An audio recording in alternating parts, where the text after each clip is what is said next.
Sejam bem-vindos, exploradores do desconhecido, ao canal O Cronista do Medo.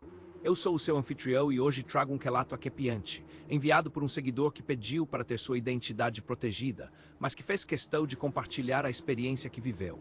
Preparem-se, porque o que aconteceu com ele é em uma antiga fazenda de gado leiteiro encravada no Vale do Paraíba, interior de São Paulo. É daquelas histórias que fazem a gente duvidar da própria sanidade.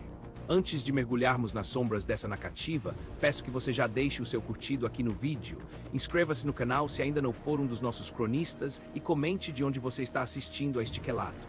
Se você também tem alguma história, algum acontecimento que o marcou e que mereça ser compartilhado, envie para nós. Sua experiência pode ser a próxima a aterrorizar os nossos ouvintes. Agora, silêncio, a noite cai e a fazenda nos espera. Eu nunca fui um sujeito de crer em assombração, sabe? Sempre fui pé no chão, homem de trabalho, acostumado com a lida pesada da coça. Minha vida sempre foi o suor e a teca, e o que não podia ver ou tocar para mim simplesmente não existia. Até que me mudei para aquela fazenda. Era uma propriedade antiga, herdada de um tio-avô distante. 100 hectares de pasto e mata nativa, com uma casa centenária de taipa e telhado de baco. Longe de tudo, o vizinho mais próximo ficava a uns 10 quilômetros moco abaixo, e a cidade era um mito distante, acessível por uma estrada de teca que virava lamaçal na época das chuvas. Eu queria paz e isolamento, e foi exatamente isso que eu encontrei, e muito mais. Os primeiros meses foram de pura solidão e trabalho duro.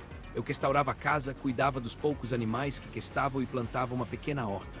As noites eram um espetáculo à parte, um manto de estrelas que nunca vi igual na minha vida.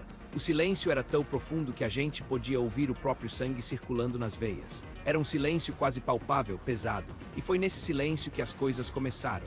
No início, eram apenas sons, estalidos no assoalho de madeira da casa velha, que eu atribuía ao assentamento da estrutura, ao vento, a madeira que se expande e contrai, certo? Mas os estalidos começaram a ter um ritmo. Não era um canjer aleatório, mas parecia passos, leves acastados vindo do quarto ao lado. Eu me levantava, acendia a lamparina, mas não havia nada, só o vazio e o frio, um frio diferente, que parecia vir de dentro das paredes. Os cães da fazenda, 2 vira-latas enormes e corajosos, começaram a se comportar de um jeito estranho. Durante o dia eram os companheiros de sempre, latindo para qualquer passarinho, mas quando o sol se punha, eles se transformavam. Se encolhiam perto da porta da cozinha, os pelos eriçados, rosnando baixinho para o escuro lá fora. Ou pior, latiam desesperadamente para a mata. Para o nada, como se houvesse algo invisível e aterrorizante observando-nos da beira da floresta. Eu tentava acalmá-los, mas seus olhos, vermelhos no reflexo da lamparina, mostravam um medo que eu não entendia, e que aos poucos começou a me contagiar. Uma noite eu estava deitado tentando dormir quando ouvi. Não eram passos, era uma respiração, perto demais. Parecia vir do pé da minha cama. Uma respiração lenta, pesada. Como a de alguém exausto, ou a de um animal enorme. Mas não era animal, era humano. Eu prendi a minha própria respiração, tentando distinguir o som na escuridão.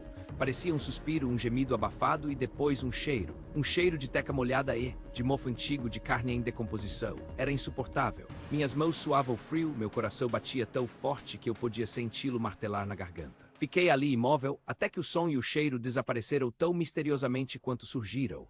A noite toda eu não consegui fechar os olhos. Depois disso, o sentimento de estar sendo observado se tornou constante.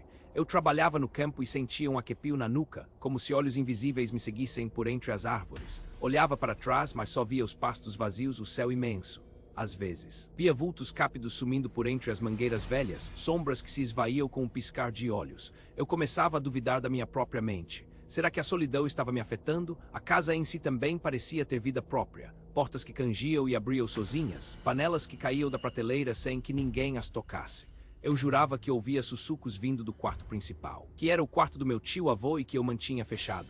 Sussurros indecifráveis, como se vozes antigas estivessem presas ali, repetindo segredos esquecidos. Eu comecei a trancar a porta daquele quarto com um cadeado pesado. Não adiantou. Pela manhã o cadeado estava aberto e a porta entreaberta, e de dentro vinha um frio ainda mais intenso. Certa vez, acordei no meio da noite com o barulho de algo se acastando. Não eram os passos leves. Era algo pesado, como um corpo sendo acastado pelo assoalho da sala. O som vinha e ia como se estivesse dando voltas. Um som molhado, acanhando a madeira. Meus cães que dormiam na varanda latiam sem parar, um latido couco e desesperado, diferente de qualquer coisa que eu já tinha ouvido. Eu peguei minha espingarda, que sempre ficava carregada ao lado da cama, e fui para a sala. A lamparina tremeu na minha mão. O ar estava gelado mais do que o normal, e o cheiro de mofo e podridão estava mais forte do que nunca. O som parou, silêncio. Eu olhei ao redor, a espingarda apontada para o escuro. Nada, apenas a sala vazia, a lareira apagada, os móveis cobertos por lençóis velhos. Quando a luz da lamparina passou pelo chão, vi uma mancha escura e úmida, se estendendo do centro da sala até a porta do quarto do meu tio-avô. Parecia lama ou sangue seco. Eu recusei a ideia na hora. Não era sangue, não podia ser. Mas a mancha estava lá, grande, sinistra, e o cheiro era nauseante. Eu não dormi mais naquela noite. Fiquei sentado na varanda, a espingarda no colo, observando a escuridão da mata. Os cães estavam quietos agora, encolhidos, tremendo. E por um instante, eu juro, vi 2 pontos vermelhos brilhando lá no meio das árvores, me observando. Não eram olhos de animal.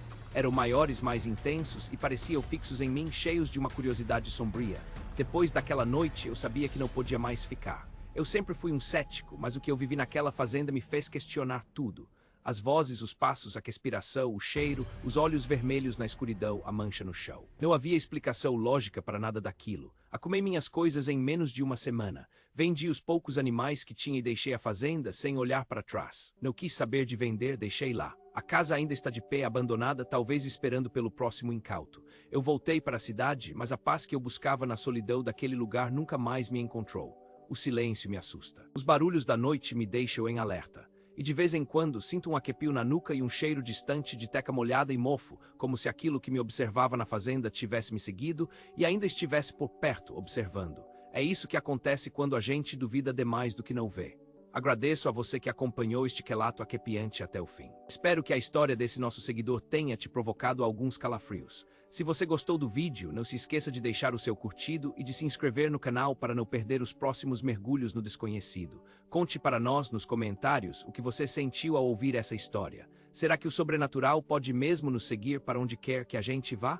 Até a próxima, e que a escuridão não encontre você.